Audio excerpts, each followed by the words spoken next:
Hello hi ನಮಸ್ಕಾರ, welcome to food media. ನಾನು ಶರತ್ ಕುಮಾರ್.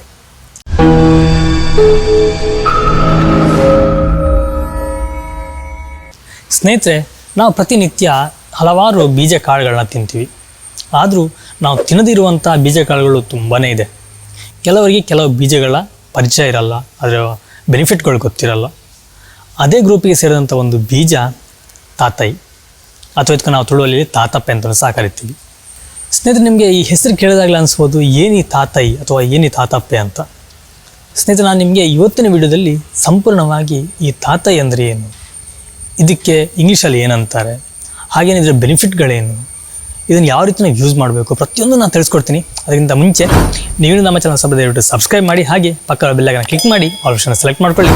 ನೀವು ಇದೇ ರೀತಿ ನಮ್ಮ ಪ್ರತಿಯೊಂದು ವಿಡಿಯೋಗಳ ನೋಟಿಫಿಕೇಶನ್ ಪಡಿಬೋದು, ಹಾಗೆಯೇ ವಿಡಿಯೋನ ಮಿಸ್ ಮಾಡಿದ್ರೆ ನೋಡೂ ಸಹ ಬಹುದು. ಸ್ನೇಹಿತರೆ, ನಾವಿನ್ನು ತಡ ಮಾಡೋದು ಬೇಡ, ತಾತೈ ಅಥವಾ ತಾತಪ್ಪೆ ಏನು ಅನ್ನೋದನ್ನ ನೋಡ್ಕೊಂಬರೋಣ. ಸ್ನೇಹಿತರೆ, ಈ ತಾತಪ್ಪೆ ಅಥವಾ ನಾನೊಂದು ತಾತೈ ಅಂತ ಹೇಳಿದೆ, ಇದಕ್ಕೆ ಕನ್ನಡದಲ್ಲಿ ಹೇಳಬೇಕಂತಂದರೆ ಸಬ್ಬಸಿಗೆ ಬೀಜ. ನಿಮಗೆಲ್ಲ ಸಬ್ಬಸಿಗೆ ಗಿಡ ಗೊತ್ತಿರ್ಬೋದು, ಅದರ ಬೀಜವೇ ಈ ತಾತೈ, ಅಥವಾ ಅದಕ್ಕೆ ಇಂಗ್ಲೀಷಲ್ಲಿ ದಿಲ್ ಸೀಡ್ ಅಂತಲೂ ಸಹ ಕರೀತಾರೆ. ಇದು ಯೂಟ್ಯೂಬಲ್ಲಾಗಲಿ ಅಥವಾ ಗೂಗಲಲ್ಲಿ ಅಷ್ಟೊಂದು ಎಲ್ಲೂ ಸರ್ಚ್ ಮಾಡಿ ನಿಮಗೆ ಇನ್ಫಾರ್ಮೇಷನ್ ಸಿಗಲ್ಲ. ಯಾಕಂತಂದರೆ ಇದ್ರ ಬಗ್ಗೆ ಹೆಚ್ಚು ಜನಕ್ಕೆ ಗೊತ್ತೇ ಇಲ್ಲ. ನಾನು ಯೂಟ್ಯೂಬಲ್ಲಿ ಸಹ ಸರ್ಚ್ ಮಾಡಿ ನೋಡಿದೆ, ಇದ್ರ ಬಗ್ಗೆ ಎಲ್ಲೂ ಡೀಟೇಲ್ಸೇ ಇಲ್ಲ. ತಾತೈ ಅಂದರೆ ಏನು ಅಥವಾ ದಿಲ್ ಸೀಡ್ ಅಂದರೆ ಏನು ಅಂತ. ನೀವು ದಿಲ್ ಸೀಡ್ ಅಂತ ಬೇಕಾದ್ರೆ ಗೂಗಲ್ ಸರ್ಚ್ ಮಾಡಿ ನೋಡಿ, ನಿಮಗೆ ದಿಲ್ ಸೀಡ್ ಅಂತ ಸರ್ಚ್ ಮಾಡಿದಾಗ ಸಬ್ಬಸಿಗೆ ಗಿಡದ ನಿಮಗೆ ಮಾಹಿತಿ ಸಿಗುತ್ತೆ. ಬಿಟ್ಟರೆ ದಿಲ್ ಸೀಡ್ ಅಂದರೆ ಈ ತಾತೈ ಬೀಜದ ಬಗ್ಗೆ ನಿಮಗೆ ಮಾಹಿತಿ ಸಿಗಲ್ಲ. ಬನ್ನಿ ನಾವು ಸಂಪೂರ್ಣವಾಗಿ ಇದ್ರ ಬಗ್ಗೆ ತಿಳ್ಕೊಂಬರೋಣ. ಸ್ನೇಹಿತರೆ, ನಿಮಗೆಲ್ಲ ಸಬ್ಬಸಿಗೆ ಗಿಡ ಗೊತ್ತಿರ್ಬೋದು. ಇದನ್ನು ನಾವು ಪಲ್ಯ ರೀತಿಯೆಲ್ಲ ನಾವು ಯೂಸ್ ಮಾಡ್ತೀವಿ, ತುಂಬ ಜನ ಯೂಸ್ ಮಾಡಿರ್ಬೋದು. ಈ ಸಬ್ಬಸಿಗೆಯ ವೈಜ್ಞಾನಿಕ ಹೆಸರು ಅನೆಥಮ್ ಗ್ರಾವೆಲೆನ್ಸ್. ಈ ತಾತೈ ಬೀಜದಿಂದ ಕಷಾಯ ಮಾಡಿ ಕುಡಿಯೋದ್ರಿಂದ ಬೆನ್ನು ನೋವು ಸಮಸ್ಯೆ ಸಹ ದೂರವಾಗುತ್ತೆ. ಯಾರಿಗಾದರೂ ತುಂಬ ಬೆನ್ನು ನೋವು ಇದ್ದರೆ ಅಂಥವರು ಪ್ರತಿನಿತ್ಯ ಒಂದು ಸಮಯ ಸಂಜೆ ಒಂದು ಟೈಮ್ ಸಾಕು, ನೀವು ಇದರ ಕಷಾಯವನ್ನು ಮಾಡಿ ಕುಡಿರಿ. ಸಿಂಪಲಾಗಿ ಈ ತಾತೈ, ಜೀರಿಗೆ ಹಾಗೂ ಕೊತ್ತಂಬರಿ ಇದು ಮೂರನ್ನು ಪುಡಿ ಮಾಡಿ, ಆ ಪುಡಿನ 1 ಲೋಟ ನೀರಿಗೆ 1/4 ಚಮಚದಷ್ಟು ಹಾಕಿ ನೀವು ಅದನ್ನು ಕಷಾಯ ಮಾಡಿ ಕುಡಿಯೋದ್ರಿಂದ ಬೆನ್ನು ನೋವು ತುಂಬ ಬೇಗನೆ ಕಡಿಮೆ ಆಗುತ್ತೆ. ಹಾಗೆಯೇ ಹೆರಿಗೆಯಾದಂಥ ತಾಯಿಯಂದಿರಿಗೆ ಸಹ ಇದು ಒಂದೊಳ್ಳೆಯ ಔಷಧಿ.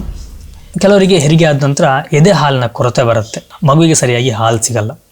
ಅಂಥ ಸಮಸ್ಯೆ ಇರುವ ತಾಯಿಯಂದಿರು ಪ್ರತಿನಿತ್ಯ ಈ ತಾತೈನ ಗಂಜಿ ಮಾಡಿ ತಿನ್ನೋದ್ರಿಂದ ಎದೆ ಹಾಲಿನ ಗುಣಮಟ್ಟ ಜಾಸ್ತಿ ಆಗುತ್ತೆ, ಹಾಗೆ ಹಾಲಿನ ಕೊರತೆ ಸಹ ನಿವಾರಣೆ ಆಗುತ್ತೆ. ಈ ತಾತೈಯಿಂದ ಮಾಡಿದ ಗಂಜಿಯನ್ನು ದಿನಕ್ಕೆ 1 ಸಾರಿ ತಗೊಂಡ್ರೆ ಸಾಕು, ನೀವು ನಿಮ್ಮ ಎದೆ ಹಾಲಿನ ಕೊರತೆ ಸಹ ದೂರವಾಗುತ್ತೆ. ಹಾಗೆಯೇ ಯಾರಾದರೂ ದೇಹ ತುಂಬಾ ಹೀಟ್ ಆಗಿದ್ದರೆ ಅಂಥವರಿಗೂ ಸಹ ಈ ತಾತೈ ಒಂದು ಒಳ್ಳೆಯ ಔಷಧಿ. ಅಂಥವರು ಪ್ರತಿನಿತ್ಯ ದಿನಕ್ಕೆ 1 ಬಾರಿ ತಾತೈನ ಕಷಾಯ ಮಾಡಿ ಕುಡಿಯೋದ್ರಿಂದ ಅಥವಾ ತಾತೈಯ ಗಂಜಿ ಮಾಡಿ ತಿನ್ನೋದ್ರಿಂದ ಸಹ ದೇಹದ ಉಷ್ಣಾಂಶವನ್ನು ಕಡಿಮೆ ಮಾಡ್ಕೋಬಹುದು. ಸ್ನೇಹಿತರೆ, ಇನ್ನು ಯಾರಿಗಾದರೂ ಸಾಮಾನ್ಯ ಜ್ವರ ಬಂದರೂ ಸಹ ಹಾಗೆ ಈ ತಾತೈ ಅಥವಾ ತಾತಪ್ಪೆಯ ಕಷಾಯ ಮಾಡಿ ಕುಡಿಯೋದ್ರಿಂದ ಸಾಮಾನ್ಯ ಜ್ವರ ಸಹ ಕಡಿಮೆ ಆಗುತ್ತೆ. ಇದಿಷ್ಟು ತಾತಪ್ಪೆ ಅಥವಾ ಈ ತಾತೈ ಅಂತೀವಲ್ಲ, ಇದನ್ನು ನಾವು ತಿನ್ನೋದ್ರಿಂದ ಅಥವಾ ಇದರ ಕಷಾಯ ಮಾಡಿ ಕುಡಿಯೋದ್ರಿಂದ ನಮಗೆ ಸಿಗುವಂತಹ ಬೆನಿಫಿಟ್ಗಳು. ಒಂದು ವೇಳೆ ನಾನಿಲ್ಲಿ ಹೇಳಿರೋದು ಬಿಟ್ಟು ನಿಮ್ಗೆ ಏನಾದರೂ ಗೊತ್ತಿದ್ದರೆ ದಯವಿಟ್ಟು ನೀವು ನಮಗೆ ಕಮೆಂಟ್ ಬಾಕ್ಸಲ್ಲಿ ತಿಳಿಸಿ.